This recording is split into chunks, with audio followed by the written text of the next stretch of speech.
Good morning. Happy Saturday. Welcome to Being Civil in Minnesota. This is a place on Saturday mornings at 10 o'clock where we come and talk about family law issues. As you can see today, I'm not posting from my office. Unfortunately, over last weekend, the Prenuptial building had a pipe burst on the 4th floor and my office is on the 3rd floor. So we were dealing with some water damage to the shared workspace, and over the last few days with the flood warnings, there's been a lot of people that have been impacted by the flooding downtown, people's homes and businesses. So I feel for the areas that have been impacted by the floods. This group is here today, and if you can't make it today for the live, if you have questions about today's topic, which is prenups and postnups, you can go ahead and post them on the video and I will try to answer them later. Hi, good morning, good to see you guys.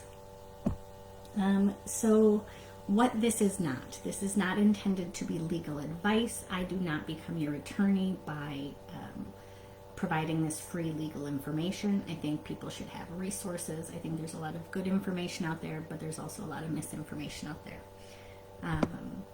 So today's topic, we're going to talk about prenups, and what a prenup agreement basically is it's a contract, and according to the statute, which needs to be updated, it says a contract is between a man and a woman.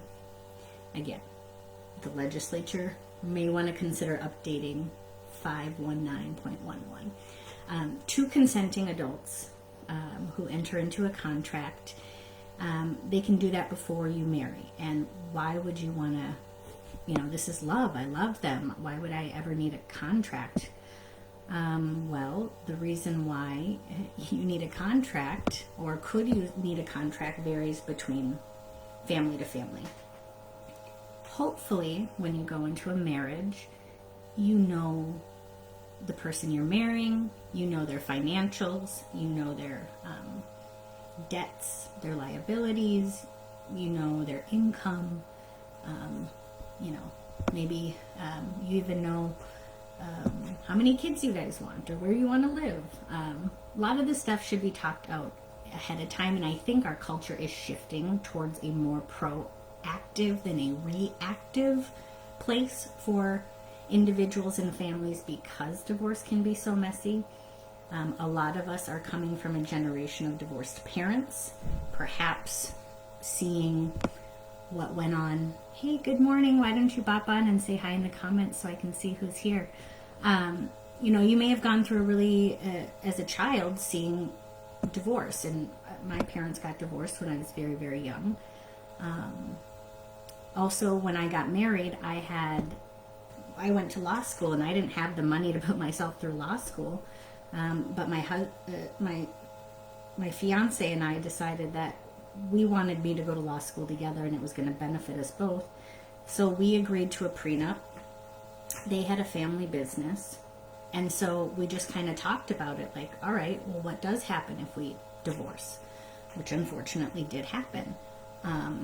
Thankfully, I worked at Legal Aid and I got my student loans forgiven. So neither one of us had to worry about that issue. But I'm glad that I did it. And at the time, it felt a little bit unsexy, right? But all it's doing is putting something in place that's a point in time that can say, this is what you have, this is what I have. We all agree that this is the number in the account. We agree that this is our date of marriage, and so that is yours. And we're going to build a great life together, and that will be ours. So what do you have to do to have a valid contract? Well, you have to have it in writing, and it has to be, you have to disclose all of your income and property. And if you don't do that, then it's possible that the prenup could get challenged down the road. And obviously, if your goal is avoiding fighting and giving money to the lawyer and keeping it yourself. Hiding assets is not going to make the contract enforceable. All right. You can also change kind of those default rules for non-marital property. So, for example, a non-marital debt of student loans or a home mortgage. A lot of couples are buying homes before they get married. The mortgage could be in one name, the deed could be in another, or both. This can sort of alleviate some of those questions like, yeah, we had this on the mortgage because of a credit reason or other financial reason as to why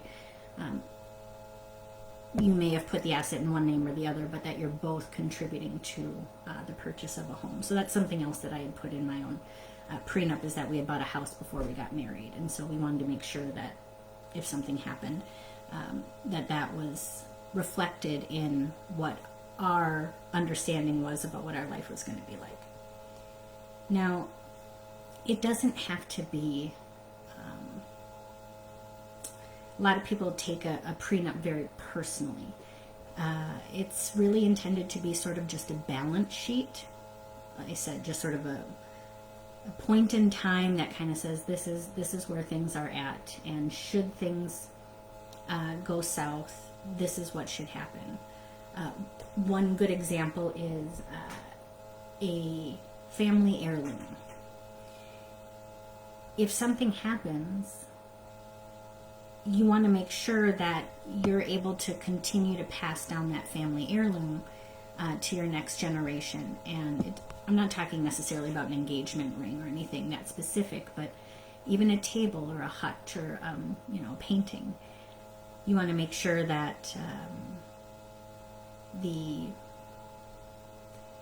way that your property is handed down to your heirs is through your what you plan to do.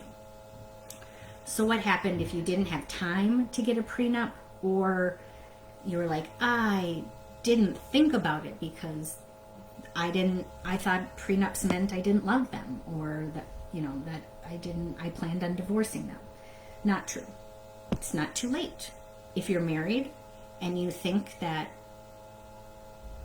making sure that you and your spouse are on the same page regarding your financial situation, it can be a good time. So, but if you do it when you're married, you both have to be represented by a lawyer.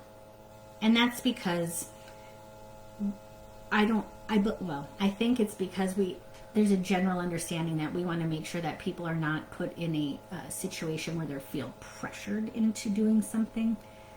Better or worse kind of thing. It gets real bad. You can't be forced to sign a contract. Things that you specifically cannot contract away are custody of the children, or child support, saying I'm never going to pay child support. We talked in a different video about child support being the right of the child and not necessarily the parent. You can amend and revoke, meaning to change your mind and to cease that agreement, revoke it, meaning take it back. If you do that, again, you want to make sure that you're in compliance with the statute, that you have both parties are represented by attorneys. The contract has to be in writing, 2 witnesses. If you're doing it before you get married, both parties are not required to be represented by an attorney, but the time and effort to do a prenup should be pretty limited in scope, and you should be able to find a lawyer that would be willing to help you review a contract and advise you regarding the rules and your rights to sign the agreement. So think about it. It's certainly a conversation. Nobody gets married to get divorced.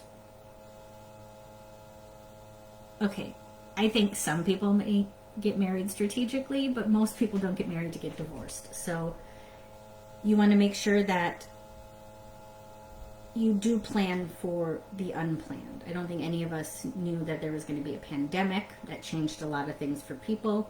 There's been, I think, a shift in sort of the culture and the way that we want to define sort of our own rights and make sure that we're not leaving our grandmother's hutch in the hands of someone that doesn't really know your family. So judges certainly do the best they can when they have to divide marital property upon a divorce, but if you have a clear contract, either a prenup or a postnup agreement, it takes that discretion away, and it takes away the uncertainty and the expenses. So if you have any questions about a prenup or a postnup, you can go ahead and post those questions here. I hope everybody stays dry, and that those of you who are getting water out of basements and businesses, I wish you guys all the best. So take care. See you next week.